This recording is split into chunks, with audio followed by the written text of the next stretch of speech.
രസമുണ്ട്. Climax super. ഒട്ടും expect ചെയ്യാത്തൊരു ക്ലൈമാക്സ് ആയിരുന്നു.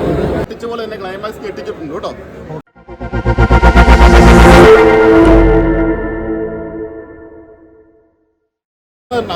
അവസാനത്തെ ഒരു സീനിൽ കാസർഗോഡ് അപർണ ബാലകോട്ടിൽ നിന്നാണ് പടം മുഴുവൻ കൊണ്ടുപോകുന്നത്.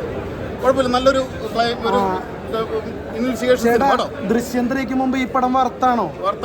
നമ്മുടെ ജിത്തു ജോസഫ് ദൃശ്യം നമ്മളെ ഞെട്ടിച്ച പോലെ തന്നെ ക്ലൈമാക്സ് ഞെട്ടിച്ചിട്ടുണ്ട് കേട്ടോ. ഇഷ്ടം പോലെ ഉണ്ട്. ഒരു ബഹളം തന്നെയാണ്. രസമുണ്ട്. Climax super. ആസിഫിന്റെ ഒരു സ്പെഷ്യൽ പെർഫോമൻസ് എന്ന് പറയാം.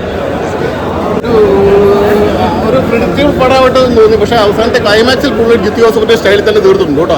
ക്ലൈമാക്സിൽ അടിപൊളിയായിട്ട് ജിത്തു നമ്മുടെ ദൃശ്യമൊക്കെ കാണുന്നതുകൊണ്ട് തന്നെ അടിപൊളിയായിട്ട് ക്ലൈമാക്സ് സീൻ പുള്ളി ചെയ്തിട്ടുണ്ട്. കുഴപ്പമില്ല, നല്ലൊരു ഇൻവെസ്റ്റിഗേഷൻ സിനിമ. കുഴപ്പമില്ല, നന്നായിട്ടുണ്ട് കേട്ടോ. Crime movie.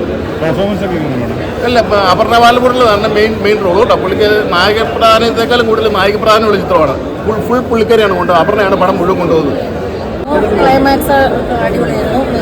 ഒട്ടും എക്സ്പെക്ട് ചെയ്യാത്തൊരു ക്ലൈമാക്സ് ആയിരുന്നു. പ്രകടനമൊക്കെ എങ്ങനെ ഉണ്ടായിരുന്നു? അത് മൈൻഡ് ബ്ലോയിങ്, ഒന്നും പറയാനില്ല. ആസിഫ് അലി, അപർണ, പിന്നെ അപർണയുടെ കൂടെ ഒരു ഫ്രണ്ട് ഉണ്ട്, എനിക്ക് പേരറിയില്ല. ത്രൂ ഔട്ട് ഉണ്ടായിരുന്ന ഒരു ക്യാരക്ടറായിരുന്നു.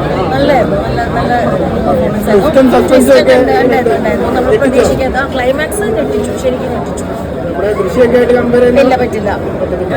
റഷ്യയൊക്കെ വേറെ ലെവലില്ല, അത്രയില്ല. പക്ഷെ എന്നാലും ഡിസപ്പോയിന്റിംഗ് അല്ല, എൻഗേജിങ് ആണ്, ത്രില്ലിംഗ് ആണ്.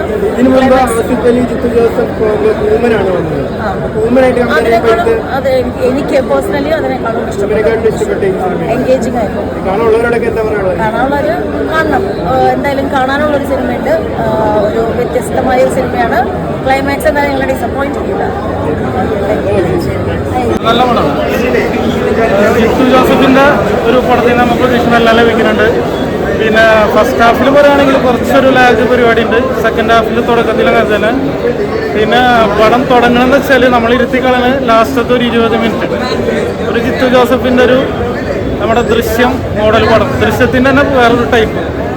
ദൃശ്യമല്ല, രണ്ടും രണ്ട് ടൈപ്പാണ്. ഇപ്പോൾ ഒരു ഫീമെയിൽ ആക്ടേഴ്സിന് കൂടുതൽ പെർഫോം ചെയ്യാനുള്ളൊരു പരിപാടി ഉണ്ടെങ്കിലാണ്. അപർണ ബാലകോട്ടി, പിന്നെ ആസിഫ് അലി തകർത്തുണ്ട്. ഒരു 50 കോടി പടത്തിൽ നിന്ന് പിന്നെ തുടങ്ങും ആസിഫ് അലി. അടുത്തൊരു 50 കോടി 100 കോടി ലോഡിംഗ് ആയിരിക്കും. നല്ല പടം. ഒട്ടും പ്രതീക്ഷിക്കാത്ത ടിസ്റ്റുകളാണ്. അതെ, എക്സ്പെക്ട് ചെയ്യാത്ത ടിസ്റ്റുകളാണ്. നമ്മൾ ശരിക്കും ഒരു 5 സെക്കൻഡ് കൂടുതൽ നമുക്ക് സ്ക്രീൻ മിസ്സാകാൻ പാടില്ല സിനിമ കാണുമ്പോൾ. അത്ര എൻഗേജിങ് ആണ്. ആസിഫ് അലി പടമാണോ അതോ അപർണ പടമാണോ അതോ ജിത്തു ജോസഫ് പടമാണോ എന്ന് പറയാൻ പറ്റില്ല. ഇതൊരു ടീം വർക്ക് തന്നെയാണ് ശരിക്കും പറഞ്ഞാൽ. ആസിഫിൻ്റെ പടമെന്നോ അഭിരാമിയുടെ പടമെന്നോ ജിത്തുസാറിൻ്റെ പടമെന്നോ പറയാൻ ഡിഫറൻഷ്യേറ്റ് ചെയ്യാൻ പറ്റില്ല. ഇൻ ടോട്ടൽ ഒരു സൂപ്പർ മൂവി, ത്രില്ലർ മൂവി എന്തെങ്കിലും. പക്ഷേ ആസിഫിൻ്റെ പെർഫോമൻസ് എടുത്ത് പറയേണ്ട പെർഫോമൻസ് തന്നെയാണ്. അതുപോലെ തന്നെ ആ ഒരു ക്യാരക്ടർ സെലക്ഷനും സൂപ്പറായിട്ടുണ്ട്. ഒരു ഡയർ അറ്റംപ്റ്റ് തന്നെയാണ്. ക്ലൈമാക്സ് ആണ് പടത്തിൻ്റെ ജിത്തു ജോസഫിൻ്റെ ഹൈലൈറ്റ് സാധനത്തിൻ്റെ ക്ലൈമാക്സ് ആണ്.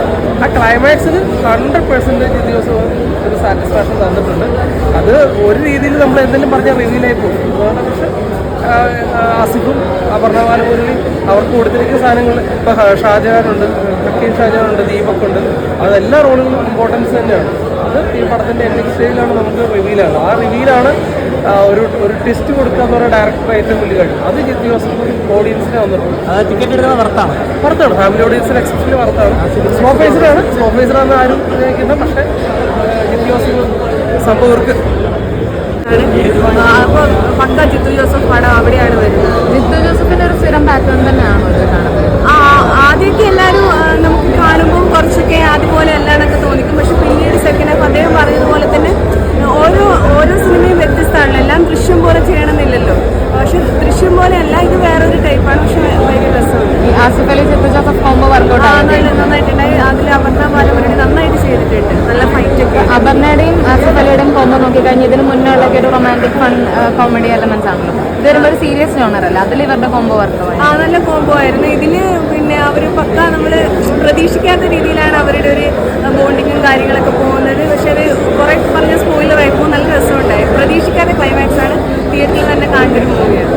നല്ല രീതിയിൽ ചെയ്തിട്ടുണ്ട്, നല്ല പെർഫോമറാണ് ആസിഫ്, നമുക്ക് എല്ലാവർക്കും അറിയുന്ന കാര്യം. എന്നാൽ തിയേറ്ററിൽ നല്ലോണം എക്സ്പീരിയൻസ് ചെയ്യാൻ പറ്റുന്നൊരു സിനിമ തന്നെയായിരിക്കും മിറാഷ്.